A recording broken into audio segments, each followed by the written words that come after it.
শোভন যদি কখনো আমাকে ছেড়ে চলে যাবে মনে করে, আমি ওর ওই দিয়ে যাওয়া কটা প্রপার্টি আর ইয়ে দিয়ে কি করবো? আমি ওকে সঙ্গে সঙ্গে ওগুলো রিটার্ন থ্যাঙ্কসই করবো, কারণ আমি যার সঙ্গে বিবাহ বন্ধনে আবদ্ধ ছিলাম তার থেকে আমি একটা সুতোও নিই কোনোদিন।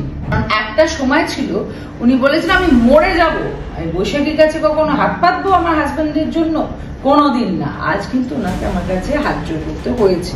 আসলে ওনার ডিভোর্সে কোনো আপত্তি নেই, ডিভোর্স থাকুক শোভন চ্যাটার্জি, সেটা উনি মেনে নিতে পারেন। শোভন চ্যাটার্জি স্টেবিলাইজ হতে একজন মহিলাকে ভালোবাসেন, সেটা উনি সহ্য করতে পারেন না। সুন্দর সব জায়গায় কিন্তু নিজের ক্যারিয়ার নিয়ে মেতে আছে আর পিতৃত্ব বজায় আছে ফেসবুক।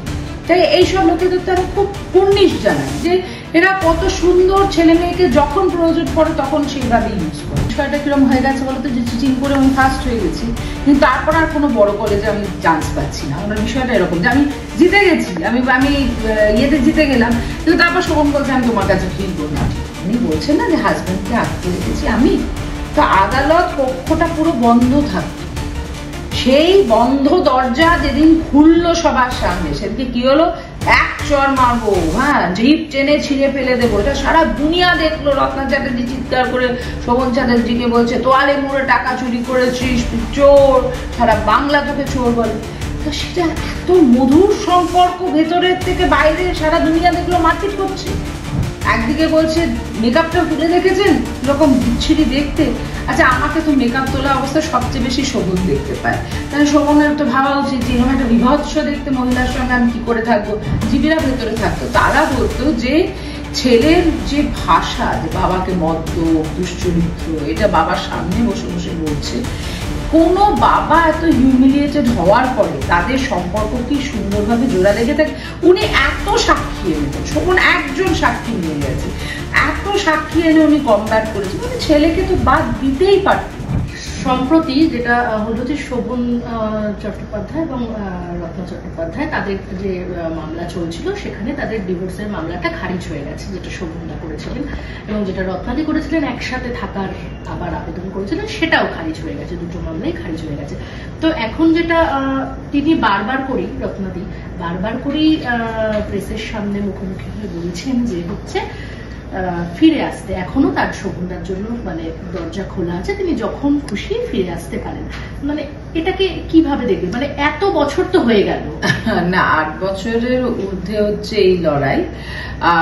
আইনি এই লড়াইয়ের একটা ধাপ শেষ হয়েছে, সেখানে দুজনেরই দুটো পিটিশন রিজেক্টেড হয়েছে।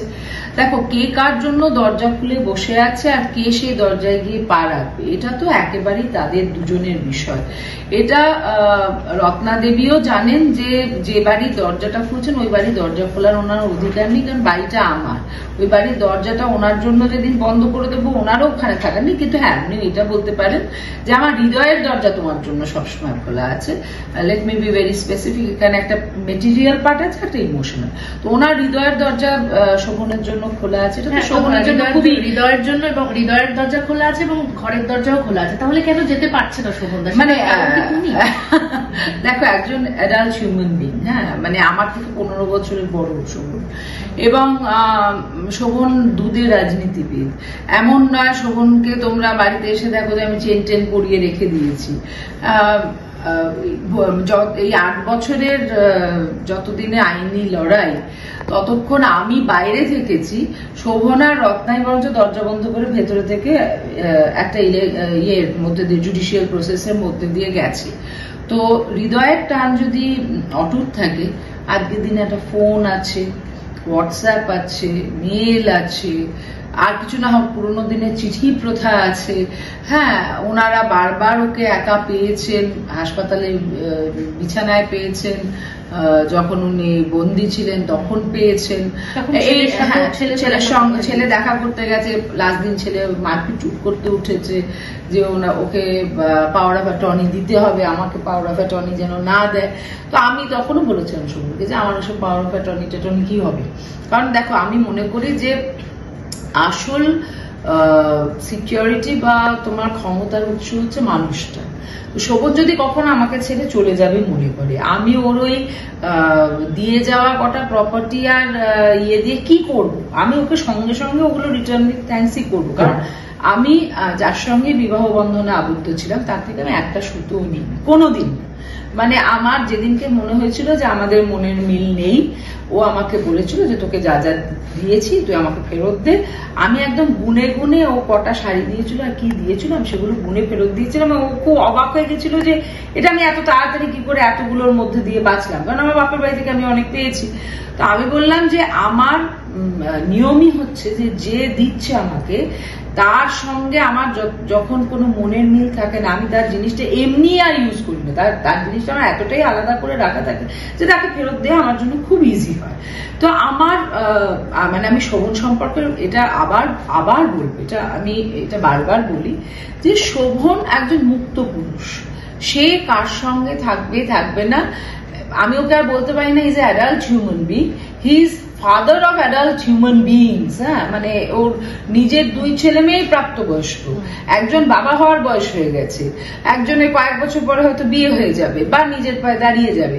তো সেই রকম একজন পুরুষ মানুষকে আমি আটকে রাখবো? এখন জানো তো, মানে আমি মাঝে মাঝে আমি ওনার মনস্তত্ত্ব নিয়ে ভাবি। আমি বুঝি যে ওনার এত মানে ওনার বিষয়টা কিরকম হয়ে গেছে বলতো, যে চিটিং করে আমি ফার্স্ট হয়ে গেছি, কিন্তু তারপর আর কোনো বড় কলেজে আমি চান্স পাচ্ছি না। ওনার বিষয়টা এরকম যে আমি জিতে গেছি, আমি ইয়েতে জিতে গেলাম, কিন্তু তারপর শোভন বলছে আমি তোমার কাছে ফিরবো না।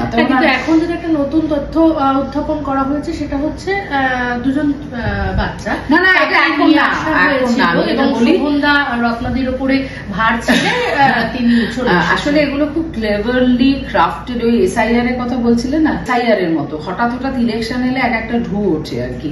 তুমি বলো যে বলছেন আমি লড়াইটা এই জন্য লড়ছি যে আমার ছেলে মেয়ে যাতে বাবা ফিরে পায়। হ্যাঁ, অ্যাকচুয়ালি তো শোভন চ্যাটার্জি যদি ডিভোর্সও হয়ে যায় তখনও রুহি ঋষির বাবাই থাকবে, বাবার নামটা চেঞ্জ হয় না, হাজবেন্ডের নামটা চেঞ্জ হয়ে যায়। তো উনি মানুষকে বোকা বানাচ্ছেন যে আমি লড়াইটা লড়ছি, উনি লড়াইটা লড়ছেন মিসেস চ্যাটার্জি থাকার জন্য। যে চ্যাটার্জি রত্না চ্যাটার্জির থেকে শোভন চ্যাটার্জি আইডেন্টিটি যেদিনকে আলাদা হয়ে যাবে, শি উইল বিকাম নাথিং। সেই ভয়টার থেকে উনি লড়াইটা চালিয়ে যাচ্ছে। তার জন্য ছেলে মেয়েকে সামনে এনে গুটি হিসেবে ব্যবহার করতে গিয়ে বরঞ্চ উনি ছেলে মেয়ের সঙ্গে বাবার দূরত্ব তৈরি করছেন। কারণ আমার মনে হয় না যে ছেলেকে দিয়ে যে ভাষায় উনি সাক্ষী দিয়েছেন, শোভন বেরিয়ে এসে বলতো, শুধু শোভন না, শোভনের যারা আইনজীবীরা ভেতরে থাকতো তারা বলতো যে ছেলের যে ভাষা, যে বাবাকে মদ্য দুশ্চরিত্র, এটা বাবার সামনে বসে বসে বলছে। কোন বাবা এত হিউমিলিয়েটেড হওয়ার পরে তাদের সম্পর্ক কি সুন্দরভাবে জোড়া লেগে থাকে। উনি এত সাক্ষী এনেছেন, শোভন একজন সাক্ষী নিয়ে গেছে, এত সাক্ষী এনে উনি কমব্যাট করেছেন। উনি ছেলেকে তো বাদ দিতেই পারতেন, স্বামী স্ত্রীর লড়াইয়ে কেন ছেলেকে আনা? আজকে আমার সঙ্গে মনোজিতের সম্পর্ক শেষ হয়েছে, আমি কিন্তু কোথাও আমার মেয়েকে বলিনি যে তুই বাবাকে ব্লক করে দে, তুই বাবার সঙ্গে কথা বলিস না বা বাবার কাছে যাস না। ইনফ্যাক্ট ওর ভীষণ রেজিস্ট্যান্স সত্ত্বেও বহু বছর আমি পাঠাতাম, কিন্তু যখন আমার মেয়ে একদম সে বিকেম অ্যাডামেন্ট যে আমি যাব না, আমি দেখা করতে চাই না, আমি একটাও কথা বলতে চাই না, ও নিজের থেকে কথা বলা বন্ধ করেছে, ও নিজের থেকে তার সঙ্গে সম্পর্ক রাখেনি। একজন মানুষ ভিজিটেশন রাইট পেয়েছে, কিন্তু সে কোনোদিনও তার বাচ্চাকে দেখতে আসেনি যে 5 বছরের বাচ্চা আজকে 12 বছর হয়ে গেছে, তাকে সে কিভাবে আছে, তার কি সমস্যা, তার কবে অসুখ করে। আমার বন্ধুরা বলে যে জানিস ফেসবুকে আমরা দেখি যে ওর মেয়ের ছোটবেলার ছবি দিয়ে দিয়ে এক একটা করে স্মৃতি রোমন্থন করে। তা এই ফেসবুক বাবাদেরকে আমি তো অভিনন্দন জানাই যে ওকে অ্যাটলিস্ট রাত জেগে বাচ্চার মাথায় জলপট্টি দিতে হয় না যখন জ্বর হয়, ওকে পড়াশুনো নিয়ে রাতের পর রাত জেগে মেয়ের পড়াশুনোটা কারেক্ট করতে হয় না। হ্যাঁ, কি সুন্দর সব জায়গায় কিন্তু ও নিজের ক্যারিয়ার নিয়ে মেতে আছে আর পিতৃত্ব বজায় আছে ফেসবুকে। তাই এইসব লোকেদের তো আমি খুব কুর্নিশ জানাই যে এরা কত সুন্দর ছেলে মেয়েকে যখন প্রয়োজন পড়ে তখন সেইভাবে ইউজ করে। তো মানে আমি আসলে না এই ছেলে মেয়েদের ইউজ করাটা দেখতে দেখতে আমি যেটা বুঝেছি যে বিবাহ নামক প্রতিষ্ঠানটা এখন এমন জায়গায় গিয়ে দাঁড়িয়েছে যে একটা দখলদারি। আমার হাজবেন্ডের উপর দখল রাখতে পারছি না, একটা বোধহয় বিজনেস ডিল। হ্যাঁ মানে এমন ডিলে পরিণত হয়েছে যে আমার মানে 26-এ ইলেকশনকে মাথায় রেখে এখন হঠাৎ করে ছেলে মেয়ে এবং ছেলে মেয়ের সঙ্গে আবার এসে গেছে সায়নকার দিন। হ্যাঁ মানে আমার খুব জানতে ইচ্ছে করে যে জনপ্রতিনিধি বলছে দুটো মাইনর বাচ্চাকে তুলে এনেছিল কি 5 বছর আর 8 বছর। প্রথম কথা তো তাদেরকে চাইল্ড রাইটের অ্যাক্টে ধরা উচিত যে একটা জনপ্রতিনিধি হিসেবে আপনি কি করে 5 আর 8 বছরের বাচ্চাকে নিয়ে চলে আসতে পারেন, কারোর রাইট নেই। হ্যাঁ এই কথা মানে আমি এই প্রশ্নটা শুনে শোভনকে প্রশ্ন করেছিলাম যে how could you bring those child যারা মাইনর। তখনও আমায় বললো যে কোনো রকম এরকম বিষয় ছিল না, আমি একটা গেমের শোতে গেছিলাম, সেখানে এদেরকে দেখেছিলাম যে এরা ইনহিউম্যান কন্ডিশনে আছে, আমি এদের পড়াশোনার সুব্যবস্থা করে দেওয়ার প্রমিস করেছিলাম এবং তার জন্য যথেষ্ট ফিনান্সিয়াল ব্যবস্থা করা আছে। সেই টাকাটার থেকে টাকা দিয়ে যদি রত্না এখনো কন্টিনিউ করছে সেটা ভালো জিনিস, আর যদি না কন্টিনিউ করে তারা তো কখনো শোভন চ্যাটার্জির কাছে আসেনি। এই যে বলছে শোভন তাদের দেখেনি, শোভন ওই বাড়ি ছেড়ে চলে আসার পরে ওই দুটি বাচ্চা কোনোদিনও এই বাড়িতে ঢুকতে গেছিল, রেজিস্ট্যান্স পেয়েছে, আমরা বলে দিয়েছি না তোমাকে সাহায্যের প্রতিশ্রুতি শোভন দিয়েছে আমি করব না, বা শোভন বলেছে তখন দিয়েছিলাম এখন দেব না। এইগুলো হচ্ছে কি জানো, এগুলো হচ্ছে construction to make him a villain. হ্যাঁ মানে এত প্রচন্ড বুদ্ধিমতী, কিন্তু বুদ্ধিমতির সঙ্গে যদি সবসময় একটা খল চিন্তা থাকে না, মানে এত কিছু করেও কি মানে আসলে কি মানুষকে পাওয়া না। না শোনো, বোঝাই যাচ্ছে যে উনি জয়ের আনন্দে নাচছেন। উনি কিসে জয় পেয়েছেন? উনি চেয়েছিলেন রেস্টিটিউশনে। তা আমার স্বামী আমার কাছে ফিরলো না, তাতে আমার আনন্দ হতে পারে? তাহলে 8 বছর আমি কিসের জন্য লড়লাম? শুধুমাত্র চ্যাটার্জি পদবিটা ধরে রাখার জন্য। আর একটা নতুন আনন্দ হচ্ছে আমি বিয়ে তো করতে দিলাম না। আরে বিয়ে করতে চাইলে তো কালকে আমরা অন্য ধর্মে ধর্মান্তরিত হয়ে গিয়ে বিয়ে করেন। বিয়ে যারা করতে চায় তাদেরকে বিয়ে করার পথ মানে মনে হয় যে একটা আদালত থেকে ঘুরে এলেই আমরা একটা পথ খুঁজে পাবো। আমার মানে আমাকে কেউ এখন বললে পরে আমি বলি যে আমার মেয়ের বিয়ে বয়স হয়ে যাচ্ছে, আর এখন নতুন করে নিজে কবে বিয়ে করব, কবে শোভন আমার মাথায় সিঁদুর ওঠাবে, এইরকম যাত্রাপালা দিয়ে আমার জীবন নির্ধারিত হয় না। হ্যাঁ নিশ্চয়ই যদি শোভন আমাকে সঙ্গে রেখে ফিল করাতো যে I am the other woman, আমার কোনো মর্যাদা নেই, আমি এখানে পয়সার জন্য পড়ে আছি, আমার শোভনের সঙ্গে সম্পর্কটা কমপ্লিটলি ইমোশনাল। কোনো দিনও যদি ইমোশনাল ব্রেকডাউন ঘটে সেখানে জোর করে আটকে রাখা বা ওর মানে গলায় ঝুলে পড়া যে দেখো আমি তোমার এতদিনের সঙ্গিনী, আমার একটা অধিকার আছে, আমার সঙ্গে থেকে যাও, এসবটা মানে যারা আমাকে চেনে তারা জানে যে I am far about this. মানে আমি এগুলো কোনোদিন করতে পারিনি, পারবো না। মানে আমার কোথাও গিয়ে চরিত্রের মধ্যে এরকম কোনো জিনিস তৈরি হয়নি। আমি আমার নিজের সন্তানকে তো দেখো ওর জন্য আমি জীবনের সবটা বিষপান করতে রাজি ছিলাম, কিন্তু তাতেও আমি মনে করি না যে যাকে আমি বড় করছি সে কাল গিয়ে আমাকে দেখবে।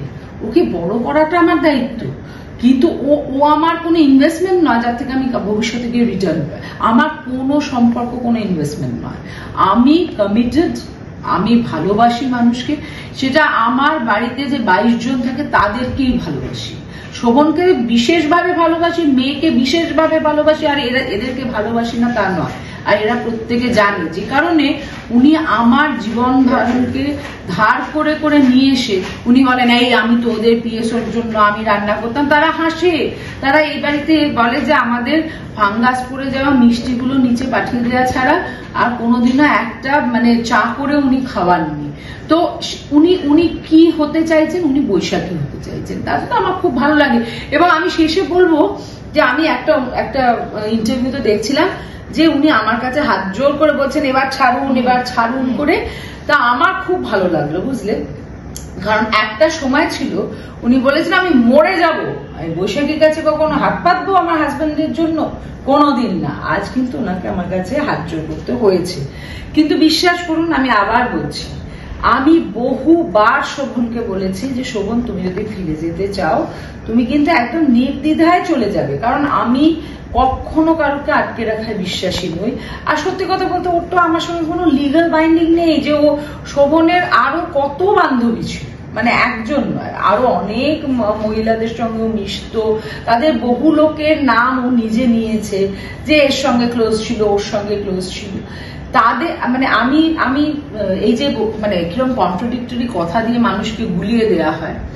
একদিকে বলছে মেকআপটা তুলে দেখেছেন কিরকম বিচ্ছিরি দেখতে, আচ্ছা আমাকে তো মেকআপ তোলা অবস্থায় সবচেয়ে বেশি শোভন দেখতে পায়, তাহলে শোভনের তো ভাবা উচিত যে এরকম একটা বিভৎস দেখতে মহিলার সঙ্গে আমি কি করে থাকবো, এত সুন্দরী বউ ঘরে ছেড়ে এসেছি, তো ওনার সেই সুন্দরী মহিলার কাছে চলে যাওয়া উচিত। আচ্ছা উনি বলছেন যে আমি শোভনকে আটকে রেখেছি, শোভন কত সময় বেহালাতেই একা একা গেছে, তা আমি তো ওকে বলিনি, যে ড্রাইভারকে তো বলিনি শোনো সাহেব কিন্তু যেখানে নামবে তারপরে পুট করে ওকে তো আমি প্র্যামে করে ঠেলে নিয়ে যাই না, ও তো নিজের গাড়িতে চড়ে নিজে সর্বত্র ঘুরে বেড়াচ্ছে। তো সেইখানে দাঁড়িয়ে থেকে না আমার ওনার জন্য কোথায় দুঃখ হয় যে উনি কোথাও গিয়ে না নিজের ওপরে এখন আর কন্ট্রোল রাখতে পারছেন না, এত মিথ্যে কথা বলছেন যে ওনার মিথ্যের মধ্যে কোনো প্যারিটি রাখতে পারছেন না। এই বলছে শোভন খুব খারাপ আছে ওই বাড়িতে, প্রচন্ড খারাপ আছে, উনি জানতে পারছেন ওনার সব লোকজন ফিট করা আছে, তো উনি এত কষ্ট করে জানেন কেন? আমি আর শোভন এত ওপেন জীবনযাপন করি, আর ও নিজে আমাকে বলেছিল তুমি শোভনের উপর যেরকম মেজাজ দেখো আমরা কেউ কোনোদিন সাহস করতে পারিনি। আমার সত্যি কথা বলতে শোভনের সিগারেট খাওয়া নিয়ে আমি সত্যি খুব অশান্তি করি, আমার যেগুলো ওর স্বাস্থ্যকে এফেক্ট করে বা ওর কোনো জায়গায় যদি মনে করি যে ও খুব ভুল লোককে ট্রাস্ট করছে সেটা নিয়ে আমি ওকে বলবো না, আর আমি ওই জানু করে ঘুরে বেড়াবো, ডালিং করে ঘুরে বেড়াবো আর ওর সর্বনাশ হতে দেখবো, সে আমি কখনো করতে পারবো না।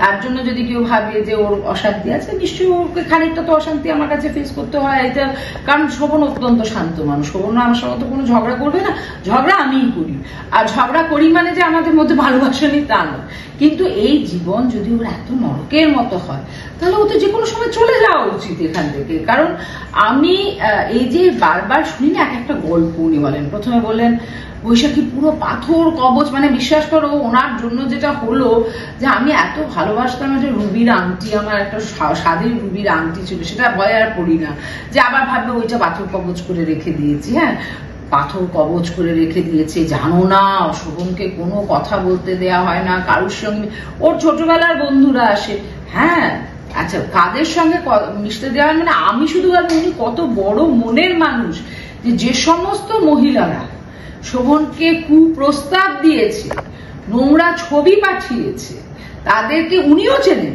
এই নয় যে উনি জানেন না, সেটা খুব গোপনে হয়েছে, কারণ উনি নিজে আদালতে দাঁড়িয়ে বলেছেন আমি শোভনের হোয়াটসঅ্যাপ চেক করতাম, ওর পাসওয়ার্ড আমি জানতাম, এটা আমরাও সবাই জানতাম। তো উনি যে বারবার বলেন বৈশাখীর হোয়াটসঅ্যাপ চ্যাটগুলো আমি দেখেছি, তার সঙ্গে তুমি আরো অনেক মহিলার হোয়াটসঅ্যাপ চ্যাট দেখে তাদের সঙ্গে আয়তবে সহচরী করে ঘুরে বেড়ান কি করে?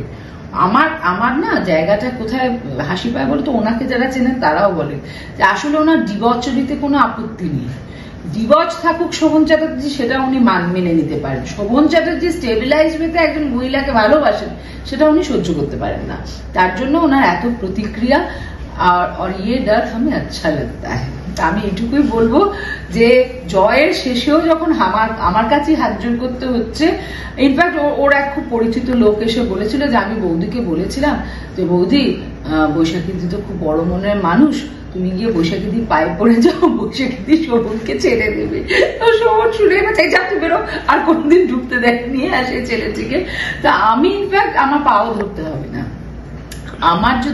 আমি যদি দেখতাম যে শোভন ওকে ভালোবাসে এবং শোভন ওর কাছে ফিরে যাওয়ার কোনো চান্স আছে, আমি নিজে ওর ব্যাগপত্র প্যাক করে পাঠিয়ে দিতাম বা আমি নিজে নিয়ে গিয়ে রত্নার কাছে দিয়ে আসতাম। আমার বারবার আমি ওকে হতিয়ে দেখেছি যে নিশ্চয়ই ওর মেয়ের প্রতি একটা টান আছে, যেটাও বারবার বলে যে বৈশাখী ডিভোর্সটা শেষ হয়ে গেলে না মানে মেয়েটা আমার সঙ্গে একটু শান্তিতে এসে দেখা করতে পারে।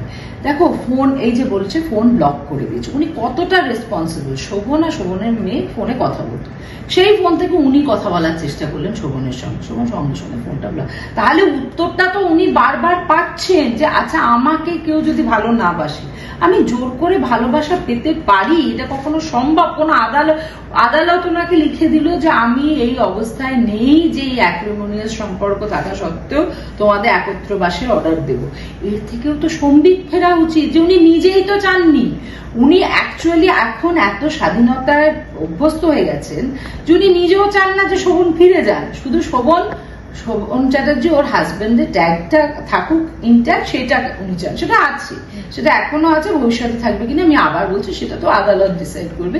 আর আমি আর একটা জিনিস বলবো যে সন্তানদের সঙ্গে সুসম্পর্ক তৈরি করার ক্ষেত্রে একজন বাবার সঙ্গে সন্তানের সম্পর্ক কতটা দৃঢ় হবে, ভালো হবে, সেটার মধ্যে কিন্তু মায়ের ভূমিকা খুব গুরুত্বপূর্ণ। আমার মনে হয় যে মা হিসেবে উনি যে দায়িত্বটা পালন করেননি সেটা এখনো উনি করতে পারেন। উনি সন্তানের সঙ্গে শোভনের একটা সিঙ্গুলার চ্যানেল খুলতে পারেন নিজেকে অফ করে।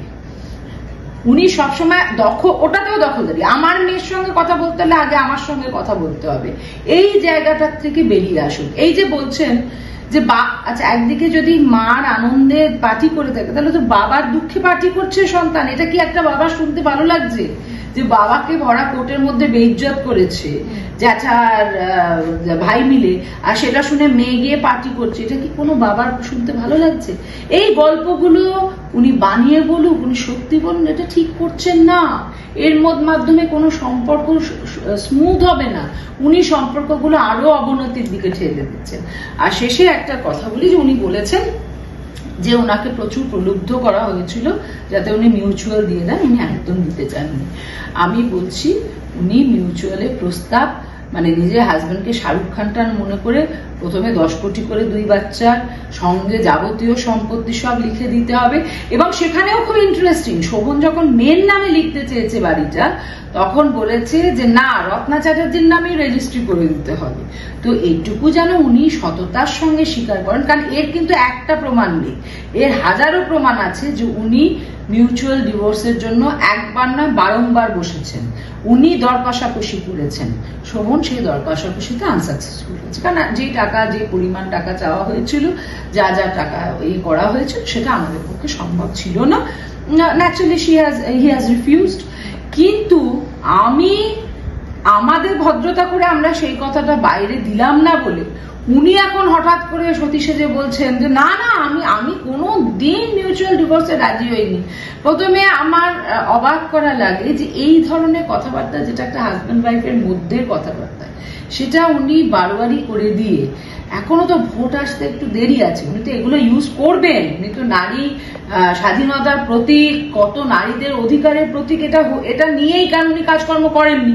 আর যে অকাজগুলো উনি আর ওনার পারিপার্শ্বিক যারা আছেন ঘিরে ওনাকে, তারা যেগুলো করে তার খবর আবার শোভনের ফোনে আসে, যে কোথায় তোলাবাজি করতে গিয়ে কার নাম দিচ্ছে, কোথায় উনি চলে যাচ্ছেন। অন্য যে কোনো হাজব্যান্ড, ভিন্ডিকটিভ হাজব্যান্ড হলে না এই ভিডিওগুলোকে নিজে ফেসবুকে আপলোড করে বলতো যে এই দেখুন আমার যে কনস্টিটিউয়েন্সি সেখানে আজ কি হচ্ছে, আজ কটা পুকুর ভরাট হয়ে গেছে, আজ কার বাড়িতে গিয়ে কে থ্রেট করছে, এগুলো কিন্তু শোভন আনতে পারতো। শোভন বরঞ্চ অন্য যে কারুর হলে পরে যতটা রিয়াক্ট করে, আমি দেখি রত্নার হলে পরে ও জাস্ট ইগনোর করে বলে যে দেখেছো কি করছে আমার স্বাদের জায়গাটায়, সেটাও ফিল করে, কিন্তু ও কোনোদিন সামনে আনে না, শুধুমাত্র এই মানে একেবারে বিচ্ছিরি তিক্ত একটা ঝগড়া তৈরি হবে বলে। আমি একটা কথা বলছি, উনি বলছেন না যে হাজবেন্ডকে আটকে রেখেছি আমি, তো আদালত কক্ষটা পুরো বন্ধ থাকতো, সেই বন্ধ দরজা যেদিন খুললো সবার সামনে, সেদিকে কি হলো, এক চর মারবো, হ্যাঁ জিপ টেনে ছিঁড়ে ফেলে দেবো, এটা সারা দুনিয়া দেখলো। রত্না চ্যাটার্জি চিৎকার করে শোভন চ্যাটার্জিকে বলছে তোয়ালে মুড়ে টাকা চুরি করেছিস, তুই চোর, সারা বাংলা তোকে চোর বলে।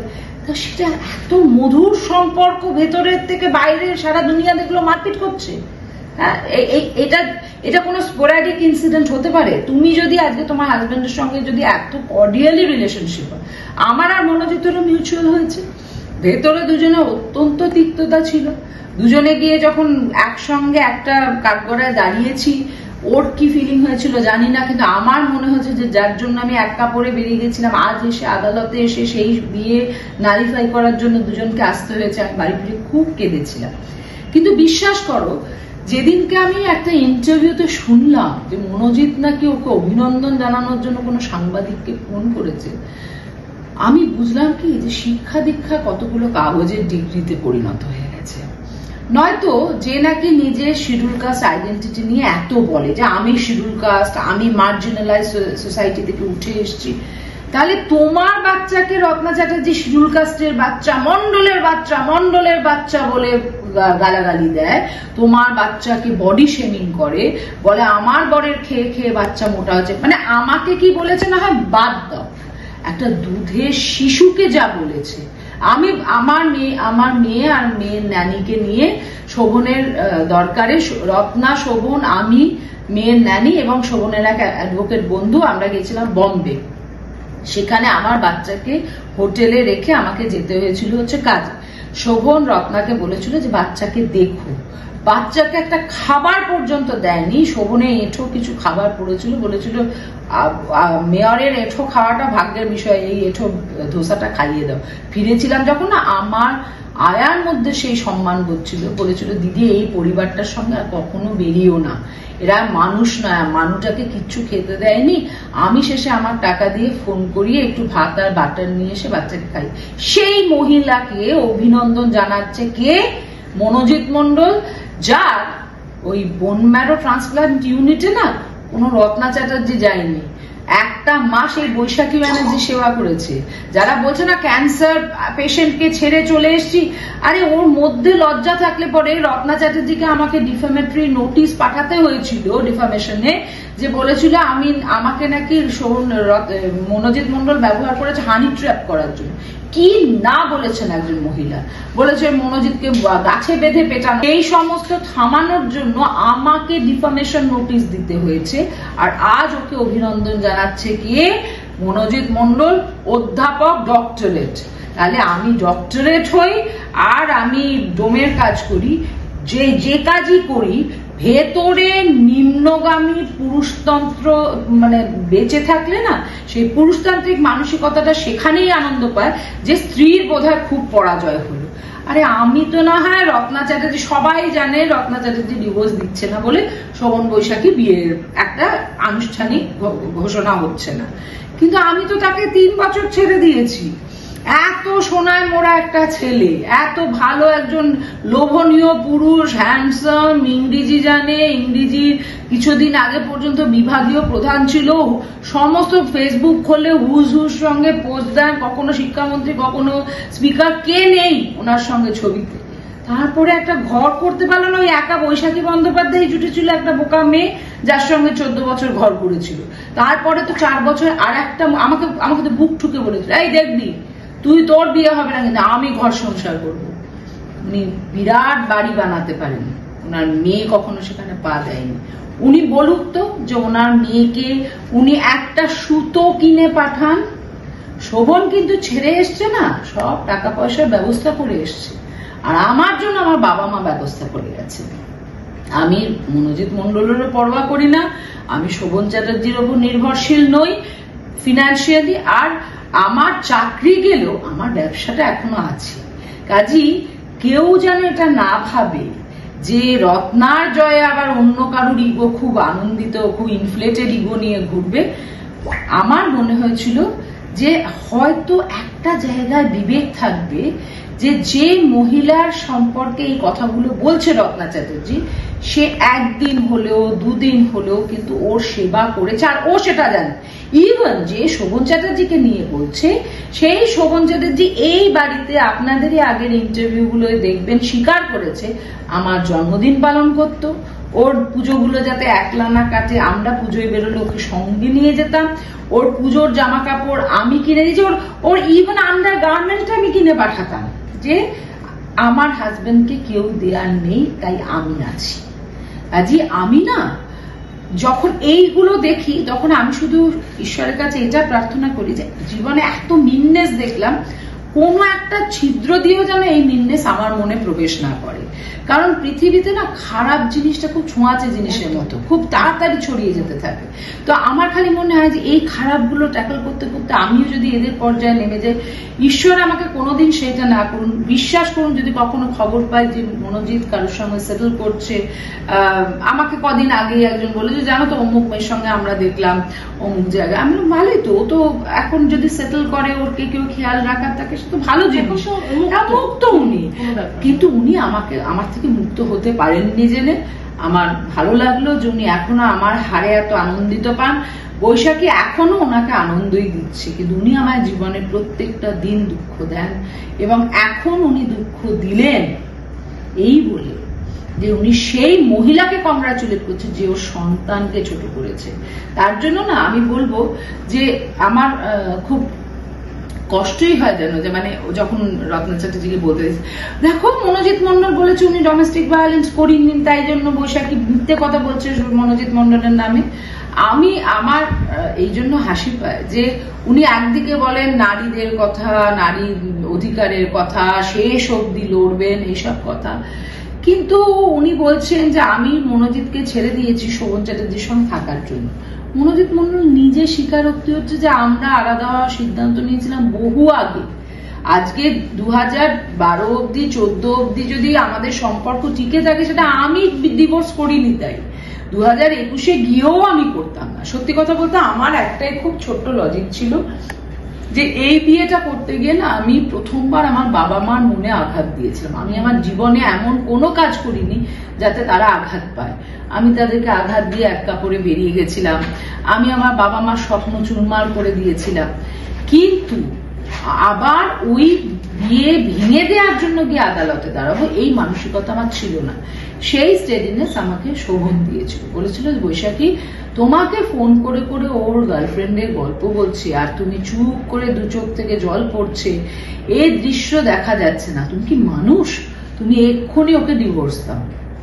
আমি যখন ওকে ডিভোর্স দেওয়ার কথা বলেছিলাম তখন ও বলেছিল এই তো ভালোই তো আছি, দুজনে দুদিকে আছি, আমি আমার মতো তুই তোর মতো, আমরা থাকতেই পারতাম। কিন্তু আমি সত্যিকারে যেন মনে করেছি যে জীবনে আমার আর শোভনের সম্পর্ক ব্যতীত তুমি কি বলতে চাও যে রাজনীতিবিদদের আর কোনো রাজনীতিবিদের কোনো গার্লফ্রেন্ড নেই? যথেষ্ট মহিলা বান্ধবী আছে, মানে তাদের জিনিস আছে, গার্লস নিয়ে তারা সামনে আসে না, বোন বানিয়ে হয়তো রাখিও পড়েন যাদের সঙ্গে ওনারা রাত কাটান। আমার আর শোভনের প্রথম থেকে একটা খুব সিম্পল লজিক ছিল যে যেটা সুন্দর সেটা কখনো লুকোনো হতে পারে না। আমরা কোনো পাবলিক ডিসপ্লে অফ অ্যাফেকশনে যাই না।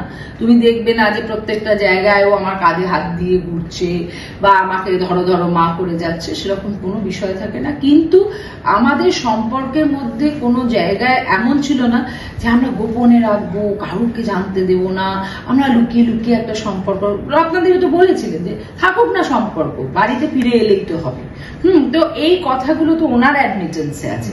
আমি যেমন শোভনকে বলি যে যদি কোনোদিন আমি দেখি যে কোনো মহিলার সঙ্গে ও দেখা করতে যাচ্ছে বা ও তাকে সেই প্রাধান্য দিচ্ছে যেটা আমার পছন্দ হচ্ছে না, আমি সঙ্গে সঙ্গে নিজে সরে যাবো। কারণ আমার মনে হবে যে আমি শোভনের সঙ্গে থেকেছি ওকে ভালোবেসে ওর সঙ্গে আনন্দে রাখার, মানে আজ 11 তারিখ, কালকে 12 তারিখ, 17 বছর হয়ে যাবে আমি শোভনকে চিনি। কোনো একটা 12 তারিখেও শপথ নিয়েছিল যে বৈশাখী এইভাবেই আমরা দুজনে একসঙ্গে পথ চলব। তা আমাদের সেই পথ চলা এখনো একসঙ্গে হচ্ছে, এখনো সুন্দরভাবে হচ্ছে, ভালোবাসা আছে তাই হচ্ছে। যদি কোনোদিনও ভালোবাসা মারা যায় সেটা 17 বছরের শেষে 27 বছর হতে পারে, 37 বছর হতে পারে, কোনোদিন না হতে পারে, কোনোদিন না হোক, এটাই আমি ঈশ্বরকে প্রার্থনা করি প্রতিদিন। কিন্তু যদি কোনোদিন ঘটে এমন অঘটন, আমি শোভনকে কোনোদিন আটকে রাখবো না। আরো ভালো ভালো খবর দেখতে সাবস্ক্রাইব করুন বাংলা হান্টের ইউটিউব চ্যানেল। বাংলা হান্টের আরো খবর দেখতে নজর রাখুন। বাংলা খবর মানেই বাংলা হান্ট।